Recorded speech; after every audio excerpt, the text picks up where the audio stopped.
இப்போ செய்யறதுக்குங்க 1 கப் பச்சரிசி, 1/2 கப் புழுங்கல் அரிசி, 1/4 கப் அளவுக்கு துவரம்பருப்பு, கடலைப்பருப்பு, பாசிப்பருப்பு, உளுந்து இந்த 4மே 1/4 கப்புங்க. மொத்தம் 1 கப்பு பருப்பெல்லாம். அரிசி வந்து 1 1/2 கப்புங்க. இது எல்லாத்தையுமே வந்து நல்லா ஒரு 3 மணி நேரம் ஊற வச்சு நல்லா 2, 3 டைம் வாஷ் பண்ணி தண்ணியை ஃபுல்லாக வடிகட்டிட்டு கிரைண்டரில் போட்டுக்குங்க. நீங்கள் கொஞ்சமாக செய்கிறீங்க அப்படின்னா நீங்கள் மிக்சியில் ஆட் பண்ணிக்கலாம், அரைச்சிக்கலாம். நான் வந்து நிறைய அளவு இருக்கிறதுனால நான் கிரைண்டரில் இங்கே போட்டிருக்கிறேங்க.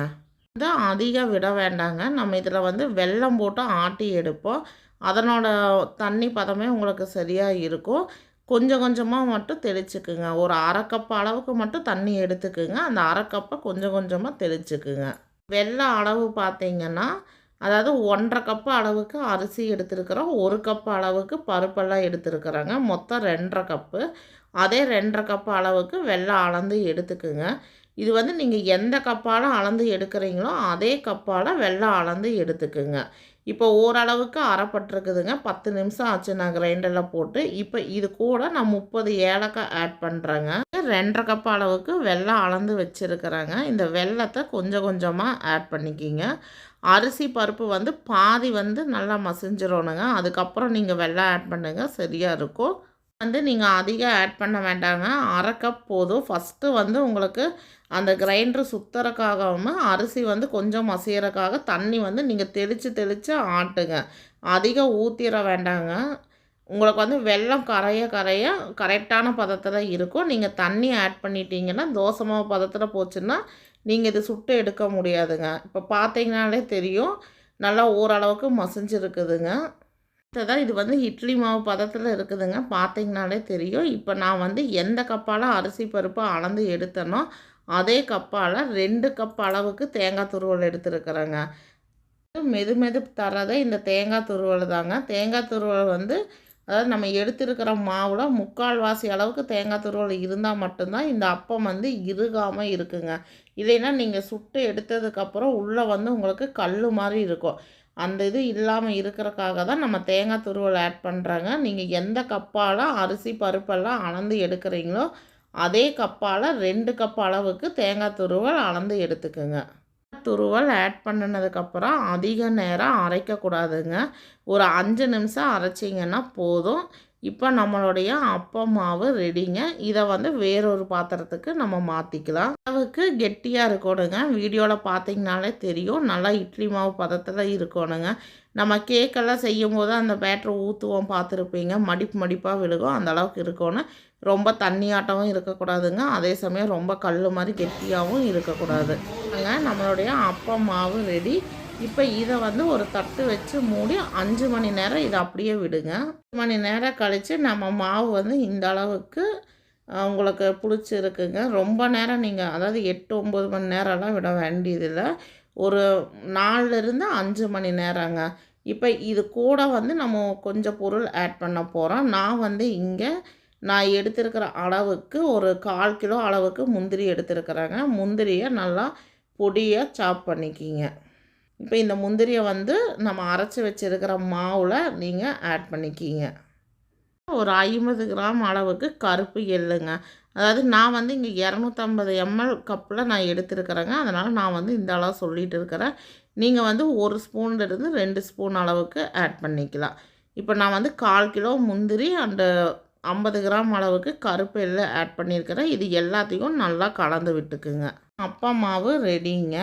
இப்போ இதனோட பதம் பார்த்திங்கன்னா இந்த அளவுக்கு இருக்கணுங்க. ரொம்ப தண்ணியாட்டமும் இருக்கக்கூடாது, அதே சமயம் ரொம்ப திக்காகவும் இருக்கக்கூடாதுங்க. இந்த அளவுக்கு வந்து நம்ம கரண்டியால் எடுத்து பணியாரக்கல்லில் ஊற்றுற பதத்தில் இருக்கணுங்க. ஒரு அடி கனமான வாணலையை அடுப்பில் வச்சு அது ஹீட் ஆனதுக்கப்புறம் நான் வந்து இங்கே 1/2 லிட்டர் நெய் விடுறேங்க. நீங்கள் இதை பொரிக்கிறது பார்த்தா நீங்கள் ஃபுல் அண்ட் ஃபுல்லாக நீங்கள் நெய்யில் பொரிக்கலாம். டேஸ்ட்டு ரொம்ப நல்லாயிருக்கும். இல்லை நீங்கள் நெய் அண்ட் ஆயில் ரெண்டும் கலந்து நீங்கள் பொரித்து எடுக்கலாம். நான் வந்து இப்போ இங்கே ஒரு 1/2 லிட்டர் அளவுக்கு நெய் விட்டுருக்குறேங்க. இது கூட வந்து நான் ஒரு 1/4 லிட்டர் அளவுக்கு ஆயில் ஆட் பண்ணிக்க போகிறேன். ஆயில் வந்து கொஞ்சம் கம்மியாகவே விட்டுக்குங்க. ஆயிலை விட நெய் கொஞ்சம் அதிகம் இருந்தால் இதனோட மனம் நல்லா இருக்குங்க.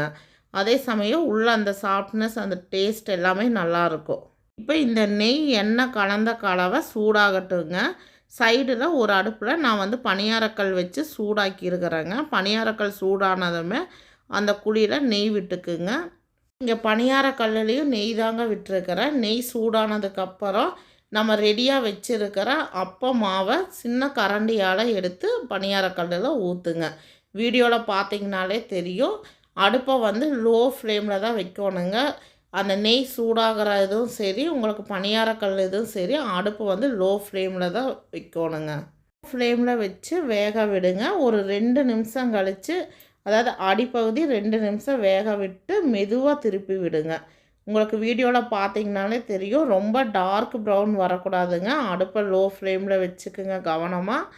நல்லா ஒரு 2 நிமிஷம் கழித்து கரெக்டாக திருப்பி விடுங்க. விட்டதுக்கப்புறம் மேலே லேசாக நெய் விடுங்க. நெய் வந்து அதிகம் விட வேண்டியது இல்லைங்க. சும்மா ஒவ்வொரு ட்ராப் விட்டால் போதும். நம்ம இதுக்கு அடுத்தது இதை டைரெக்டாக எடுத்து நம்ம சூடாக இருக்கிற நெய் கலவையில் நம்ம ஆட் பண்ண போகிறோம். அந்த நெய் காய்ச்சல் வந்து ரொம்ப மிதமாக இருக்கணுங்க. அடுப்பு வந்து லோ ஃப்ளேமில் இருக்கணும். குலோப் ஜாமுன் பொரிப்போம் பார்த்துருக்குறீங்களா, அந்த பதத்தில் தான் அந்த ஹீட் இருக்கணுங்க. சப்போஸ் ஒரு வேளை வந்து உங்களுக்கு அது அதிக சூடாயிருச்சு அப்படின்னா 2 நிமிஷம் அடுப்பு நீங்கள் ஆஃப் பண்ணிடுங்க. ஆஃப் பண்ணிவிட்டு அதுக்கப்புறம் மறுபடியும் பற்ற வைங்க. கரெக்டாக இருக்குங்க. அதிலிருந்து எடுத்து நம்ம சூடாக இருக்கிற நெய் கலவையில் ஆட் பண்ணிக்கிங்க. வீடியோவில் பார்த்தீங்கனாலே தெரியும். இப்போ இந்த மெத்தடு எதுக்கு, ஏன் டைரெக்டாக எண்ணெயில் விடலாம்ல அப்படின்னு நீங்கள் கேட்கலாம். பட் அந்த ஷேப் வந்து கரெக்டாக ஒரு சில நேரம் வராதுங்க. நம்ம பணியாரக்கல்லில் ஊற்றி அதுக்கடுத்தது நம்ம எண்ணெயில் போடும்போது உங்களுக்கு அந்த ஷேப்பும் கரெக்டாக வரும். அதே சமயம் வேகிற தன்மையும் சரியாக இருக்குங்க. அதாவது உள்ளுக்குள்ளேயும் சரி, உங்களுக்கு மேலே கீழே சரி, நல்லா கரெக்டான கலரில் கிடைக்குங்க. நம்மளுக்கு அந்த சாஃப்ட்னஸ் ரொம்ப நல்லா இருக்குங்க. முடிஞ்ச வரைக்கும் ரொம்ப லோ ஃப்ளேமில் வச்சு நல்லா பொரிச்சு எடுங்க. சப்போஸ் உங்களுக்கு நீங்கள் பணியாரக்கல்லில் ஊற்றி இங்கே எடுத்து போடும்போது ரொம்ப ஹீட் ஆயிருச்சு, புகை வருது அப்படின்னா நீங்கள் 1 நிமிஷம் நீங்கள் அடுப்பை வந்து ஆஃப் பண்ணிடுங்க. ஃப்ளேமை ஆஃப் பண்ணிடுங்க. 1 நிமிஷம் கழித்து திரும்ப பற்ற வைங்க. உங்களுக்கு சரியான இதில் கரெக்டாக இருக்குங்க. நீங்கள் ரொம்ப தீ முழங்க விட்டீங்க அப்படின்னா உங்களுக்கு அந்த கலரும் கரெக்டாக கிடைக்காது. டக்குன்னு தீஞ்சிரும். வெல்லம் சேர்த்தி இருக்கிறதுனால ரொம்ப டார்க்கு பிளாக் கலரில் வந்துடுங்க. அதாவது ஆட்காடு மக்கன் பேடா பன்னீர் ஜாமுன் எல்லாம் பொரிச்சா வர மாதிரி நல்லா டார்க்கு பிளாக் கலரில் வந்துடுங்க. உங்களுக்கு அது நல்லாவும் இருக்காது. அதனோட டேஸ்ட்டும் உங்களுக்கு நல்லா இருக்காது. பணியாரக்கல்லில் பாதி வெந்திருக்கிறதுனால இதில் ஒரு 2லேருந்து 3 நிமிஷம் போதுங்க. அந்த சலசலப்பு அடங்குனா உங்களுக்கு சரி, ஒரு 3 நிமிஷம் மட்டும் விடுங்க, சரியாக இருக்கும். இதே மாதிரி நம்மக்கிட்ட இருக்கிற எல்லா மாவையும் பணியாரக்கல்லில் ஊற்றி சுட்டு எடுத்துக்கலாங்க.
நம்மளுடைய பாரம்பரியமான கேரளத்து உண்ணியப்பம் ரெடிங்க.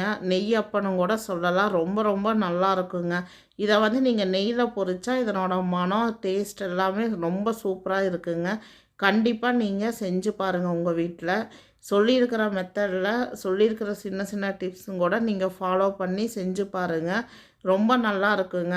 உங்களுக்கு பார்த்தீங்கனாலே தெரியும். நல்லா நான் சோடா உப்பெல்லாம் எதுவுமே ஆட் பண்ணலைங்க. மாவை ஆட்டி நீங்கள் புளிக்க வைக்கிற, அதாவது அந்த 5 மணி நேரம் நீங்கள் ரெஸ்ட்டு கொடுத்தீங்கன்னா தான் இது நல்லா பந்தாக நல்லா வருங்க. டேஸ்ட்டு ரொம்ப நல்லாயிருக்கும். வீடியோவில் பார்த்தீங்கனாலே தெரியும். எப்படி இருக்குதுன்னு பிச்சு காட்டுற பாருங்கள். ரொம்ப சாஃப்டாக இருக்குங்க. டெக்ஸ்சர் ரொம்ப நல்லா இருக்கும். சாப்பிட்றக்கு டேஸ்ட்டு ரொம்ப ரொம்ப நல்லா இருக்குங்க. இது வந்து உங்களுக்கு 1 வாரம் வரைக்கும் தாங்கும். அதுக்கு மேலே வைக்க முடியாதுங்க. பருப்பெல்லாம் இருக்கிறதுனால அதுக்கு மேலே வைக்க முடியாது. தேங்காய், முந்திரியோட சாப்பிட்றக்கு இது ரொம்ப நல்லா இருக்குங்க. இந்த ரெசிபி உங்களுக்கு பிடிச்சிருந்ததுன்னா லைக் பண்ணுங்கள், ஷேர் பண்ணுங்கள். மறக்காமல் நம்ம சேனலை சப்ஸ்கிரைப் பண்ணுங்கள்.